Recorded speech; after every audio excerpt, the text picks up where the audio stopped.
and welcome dear students. Today we are going to study the remaining part of the chemical bonding topic, that is coordinate bond. So we have studied ionic bond, we have studied covalent bond. Now we are studying this coordinate bond, dative bond, or it is also called co-ionic bond. Okay, so this is also one of the important bonds which we are going to study in this chapter. So we'll start. You see, what is the coordinate bond? The bond formed between two atoms. Means normally bonds are formed between two atoms. Okay, by sharing a pair of electrons. Means they will share a pair of electron. You see, important word. Normally इससे पहले हमने देखा था एक, दो या तीन electrons का ट्रांसफर हो रहा था, ऐसा है ना. But here a pair of electrons, यानी पेयर में इलेक्ट्रॉन्स का शेयरिंग होगा. जैसे 2 हो सकता है, 4 हो सकता है, 6 हो सकता है. इससे पहले 1, 2 या 3 जिससे आयनिक बॉन्ड बनते थे, कोवेलेंट बॉन्ड जो बनते थे, तो उसमें पेयर्स की बात नहीं करते थे हम. लेकिन यहाँ पे हम पेयर की बात करेंगे, यानी जोड़े क्या, pair of electrons provided entirely by one atom. यानी और जो इलेक्ट्रॉन का ट्रांसफर होगा वो पूरी तरह से एक एटम दूसरी एटम को 2 या 4 इलेक्ट्रॉन्स शेयर करें. ओके, मतलब पूरा एक एटम इट विल ट्रांसफर 2 और 4 electron entirely to the other atom. पूरी तरह से जो ट्रांसफर होगा वह एक एटम कंप्लीटली दे देगा किसको, दूसरे एटम को. अब देखिए यहाँ इलेक्ट्रॉन दे भी देगा और ये शेयरिंग भी है, इसलिए इसको को-आयनिक बॉन्ड भी बोलते हैं. यानी इसके पास जो प्रॉपर्टी हो गई वो आयनिक बॉन्ड की भी हो गई और कोवेलेंट बॉन्ड की भी हो गई. कैसे, जैसे मान लीजिए 2 इलेक्ट्रॉन दे दिया, दूसरे एटम के पास कोई इलेक्ट्रॉन नहीं है, जैसे H+ आयन हो गया, तो 2 इलेक्ट्रॉन दिया तो आयनिक बॉन्ड, लेकिन अब दिया तो वो दोनों का है, शेयरिंग है, तो कोवेलेंट बॉन्ड. यानी इस बॉन्ड के पास प्रॉपर्टी आयनिक की भी होगी और कोवेलेंट दोनों बॉन्ड्स की होगी. Entirely by one atom but shared by both. देगा तो एक वन, लेकिन जो दे देगा ना उसकी शेयरिंग दोनों एटम करेंगे. यानी provided entirely by one atom, मतलब this is the property of ionic bond, but shared by both, this is the property of covalent bond. Clear. इसीलिए हम इसको क्या बोलते हैं, को आयनिक और डेटिव बॉन्ड. अब देखिए 2 इलेक्ट्रॉन एक ही एटम दे रहा है तो बोलेंगे डेटिव बॉन्ड. अब इसके पास जो प्रॉपर्टी है वो आयनिक की भी है और कोवेलेंट की भी है, इसलिए हम इसको क्या बोलते हैं, को आयनिक बॉन्ड. अब आपको अगर ये नहीं समझ में आ रहा है कि सर इसमें कैसे दे रहा है और मतलब को आयनिक प्रॉपर्टी नहीं समझ में आ रहा है, तो आप खुद देखें. एक एटम 2 पेयर ऑफ इलेक्ट्रॉन देगा दूसरे को, दिया तो आयनिक, लेकिन देने के बाद जो एक पेयर ऑफ इलेक्ट्रॉन इसने दिया है वो दोनों का होगा, ए का भी होगा और बी का भी होगा. ये प्रॉपर्टी कौन सी हो गई, कोवेलेंट बॉन्ड की. अभी हम इसको डायग्राम से एक्सप्लेन करेंगे आपको और ये कॉन्सेप्ट पूरी तरह क्लियर हो जाएगा. आप चिंता ना करें, देखते रहें. Pair of electrons which is not shared with any other atom is called lone pair. ठीक, यानी अगर मान लीजिए लोन पेयर का कॉन्सेप्ट क्या है. ठीक, जैसे मान लो अगर H2O की हम बात करें, H2O, इसमें ऑक्सीजन हो गया, ऑक्सीजन के पास 1 2 3 4 5 6 एटम हो गए, और हाइड्रोजन के पास कितने एटम हो गए, हाइड्रोजन विल हैव 2 एटम, 1 1. ठीक, यानी ये एटम हाइड्रोजन का हो गया, अब ये एटम ऑक्सीजन का हो गया. अब देखें यहां पे ये शेयरिंग हुआ, तो ऑक्सीजन का ऑक्टेट कंप्लीट हो गया, 1 2 3 4 5 6 7 8. ये कोवेलेंट बॉन्ड बना क्योंकि ये दोनों का है, और हाइड्रोजन का डुप्लेट भी कंप्लीट हो गया, यानी H2O मॉलिक्यूल का फॉर्मेशन हो गया. यहाँ पे ऑक्सीजन ज्यादा इलेक्ट्रोनेगेटिव है इन कंपैरिजन टू हाइड्रोजन, तो इलेक्ट्रॉन्स को अपनी तरफ खींचेगा, तो यहाँ स्लाइट नेगेटिव चार्ज इस पे बनेगा और स्लाइट पॉजिटिव चार्ज हाइड्रोजन पे बनेगा. इससे पहले वाले वीडियो में हमने पढ़ाया है, आप उसको भी देखें. अब देखें अब जो ये जो पेयर ऑफ इलेक्ट्रॉन है ना, जिनका शेयरिंग नहीं हुआ है, ये और ये, वो तो एज इट इज पड़े हुए हैं वहां पे। अब इन दोनों पेयर को आप क्या बोलते हो? इनको आप बोलोगे लोन पेयर। क्या बोलोगे आप इसको? Loan pair. यानी वो पेयर ऑफ इलेक्ट्रॉन्स जिनकी शेयरिंग नहीं हुई है, इनको बोलेंगे लोन पेयर। और जब ये कोऑर्डिनेट और डेटिव बॉन्ड बनते हैं तो इनमें इन्हीं लोन पेयर्स का ट्रांसफर होता है। क्लियर? आई होप सबको समझ में आया। ठीक है, आगे देखें। One of the atom should have at least one pair of electrons. यानी क्या कंडीशंस हैं कोऑर्डिनेट बॉन्ड बनने का? यानी कब कोऑर्डिनेट बॉन्ड बनेंगे? First condition, one of the atom should have at least one pair of electrons. यानी एक एटम के पास एक पेयर इलेक्ट्रॉन होना चाहिए, लोन पेयर होना चाहिए, एक्स्ट्रा इलेक्ट्रॉन होने चाहिए, तभी तो वो देगा।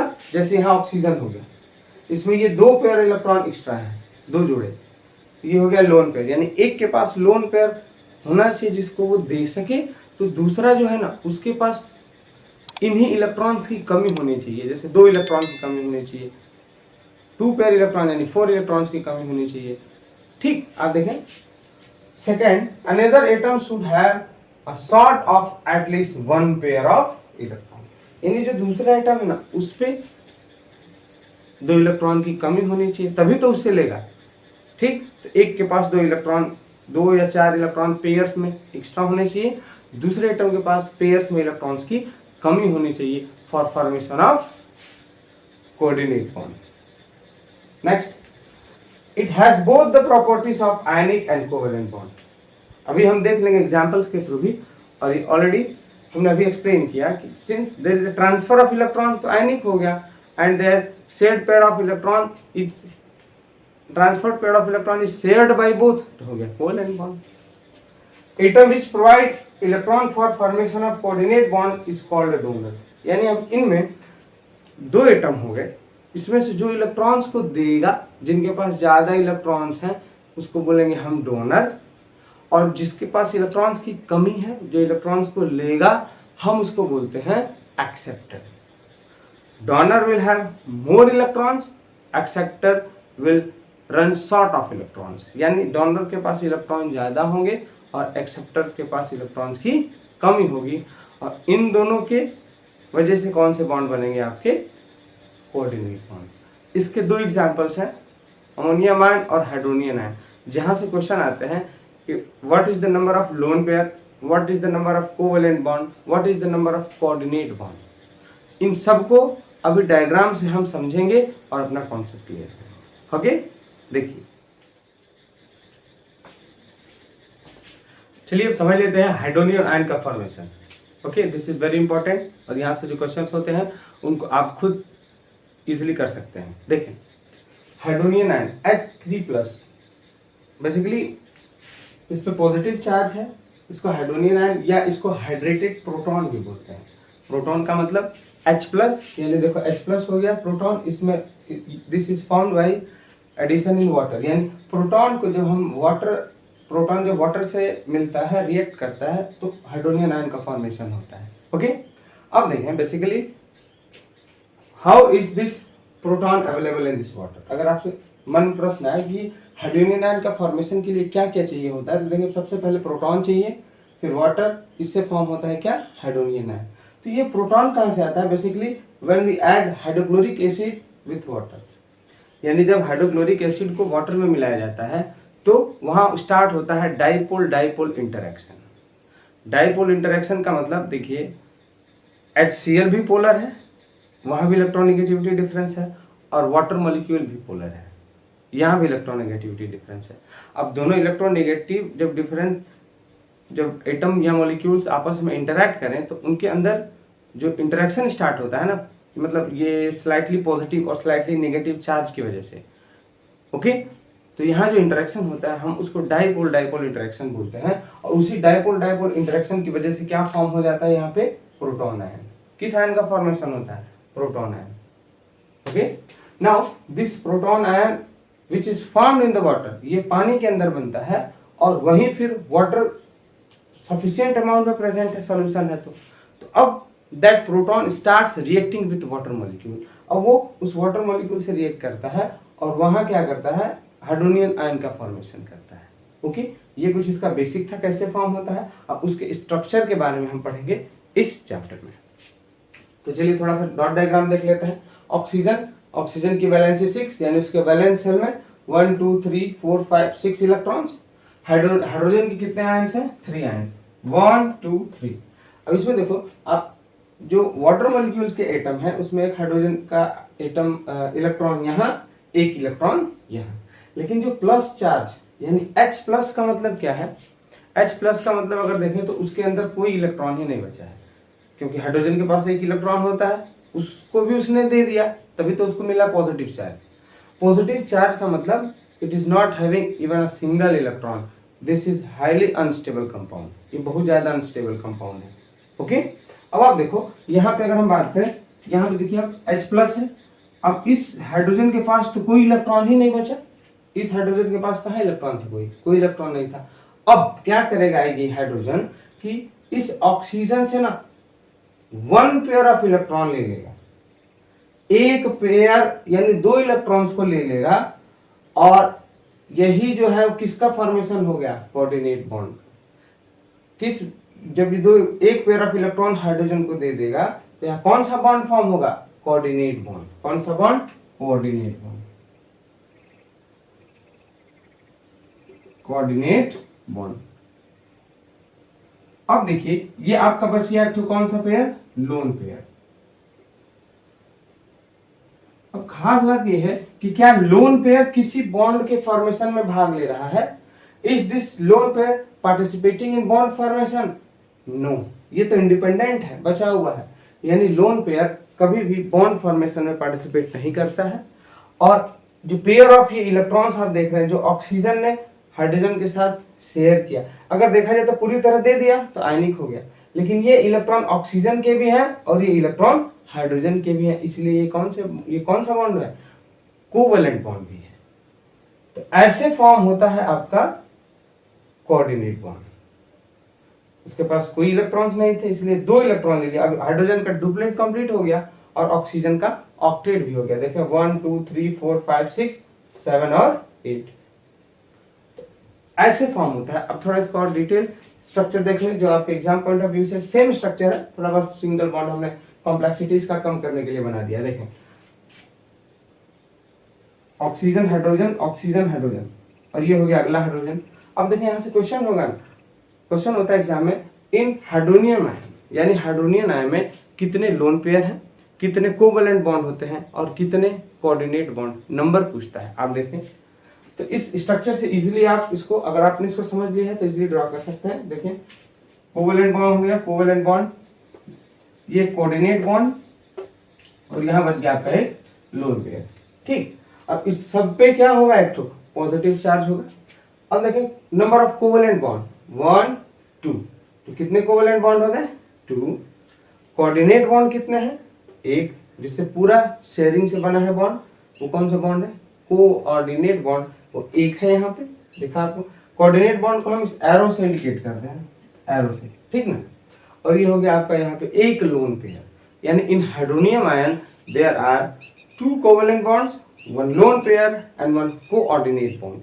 So this is the structure of formation of hydronium. आप देख लीजिए।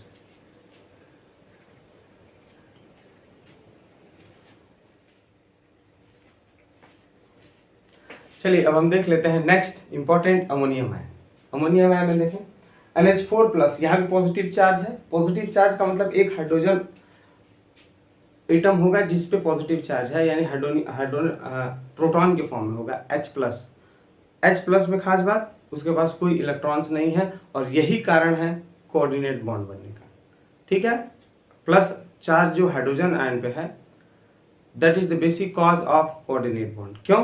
क्योंकि हमने कंडीशंस में देखा था कि एक के पास एक लोन पेयर होना चाहिए एक्स्ट्रा इलेक्ट्रॉन देने के लिए, और दूसरे के पास एक पेयर इलेक्ट्रॉन की कमी होनी चाहिए। तो अगर हाइड्रोजन पे पॉजिटिव चार्ज हो गया, तो अगर जिस पे पॉजिटिव चार्ज हो गया, इसी के पास 2 इलेक्ट्रॉन की कमी है। दोनों कंडीशन का फॉर्मेशन होगा, तभी कोऑर्डिनेट या डेटिव बॉन्ड बनेगा। चलिए देख लेते हैं। NH4 थोड़ा अगर डायग्राम के हिसाब से देखें तो अमोनिया नाइट्रोजन की वैलेंसी हो गई 5, 1 2 3 4 5 ये इलेक्ट्रॉन्स इसके। हाइड्रोजन की बात करें तो 4 हाइड्रोजन आयन है जिसमें कि 3 डायरेक्ट ऑक्सीजन से बॉन्डेड है, 1 2 3 इनके वैलेंस शेल में 1 2 3 इलेक्ट्रॉन्स। लेकिन एक जो हाइड्रोजन आयन है उस पर पॉजिटिव चार्ज है, यानी दैट इज प्रोटॉन, वो ये हो गया। यही हाइड्रोजन है जिसमें 2 इलेक्ट्रॉन्स की क्या है, कमी है, और जो नाइट्रोजन पूरा करेगा इसको बोलते हैं lone pair effect of nitrogen atom. देखा आप, तो नाइट्रोजन की हम बात करें तो ये 5 इलेक्ट्रॉन पहले होगा, 6 7 8 इलेक्ट्रॉन्स, यानी नाइट्रोजन का ऑक्टेट कंप्लीट है। लेकिन इस हाइड्रोजन का डुप्लेट कंप्लीट नहीं है, यानी हीलियम कॉन्फ़िगरेशन कंप्लीट नहीं है, ये स्टेबल नहीं है, बहुत ज्यादा रिएक्टिव है। अब ये अपना ये 2 इलेक्ट्रॉन इसको दे देगा और इसके डुप्लेट कंप्लीट हो जाएंगे और स्टेबिलिटी ये गेन कर लेगा। अब देगा तो आयनिक बॉन्ड, लेकिन ये जो शेयर्ड पेयर ऑफ इलेक्ट्रॉन है वो नाइट्रोजन के भी होंगे और ऑक्सीजन के भी होंगे, इसलिए किसका एग्जांपल है ये, कोवैलेंट बॉन्ड का भी, इसलिए इसको दोनों आयनिक और कोवैलेंट बॉन्ड्स का स्ट्रक्चर बनता है। अब देख लें आप इसका स्ट्रक्चर, इसमें देखें 1 2 3 यानी 1 direct 2 3 this are the covalent bonds. यानी अगर आपसे क्वेश्चन पूछे एग्जाम में अमोनियम आयन का आप डायग्राम बनाओ तो ऐसे आप बना देंगे इसको। दूसरा अगर वो पूछे कि how many covalent bonds are there, तो very easy, 1 2 3 covalent bonds are there. Next, how many coordinate bonds, coordinate bond हम एरो से इंडिकेट करते हैं। आप देखें यहाँ H+ जहां होगा वहीं कोऑर्डिनेट बॉन्ड बनेगा, तो एक हो गया आपका coordinate bond 1। Now what is the number of lone pair in this NH4+ ion, इसमें लोन पेयर कितने हैं, तो देखिए आप इसमें लोन पेयर बचा ही नहीं, एक ही लोन पेयर बचा था जो इसके कोऑर्डिनेट बॉन्ड के फॉर्मेशन में खर्च हो गया है, ये नहीं बचा। तो ये आपका वेरी इजी, आप इसको ऐसे समझ सकते हो, फॉर्मेशन ऑफ अमोनियम आयन। जितने भी क्वेश्चंस हैं आप उसको प्लीज थोड़ा इजीली पढ़ें। कॉन्सेप्ट जो हमने पढ़ा है केमिकल बॉन्डिंग का, आई होप आप सबको समझ में आया होगा। अगर आप प्लीज न्यू व्यूअर हैं तो चैनल को सब्सक्राइब करें और अपने फ्रेंड्स को शेयर करें ताकि उनको ज़्यादा से ज़्यादा बेनिफिट हो। Okay, thank you, have a great day.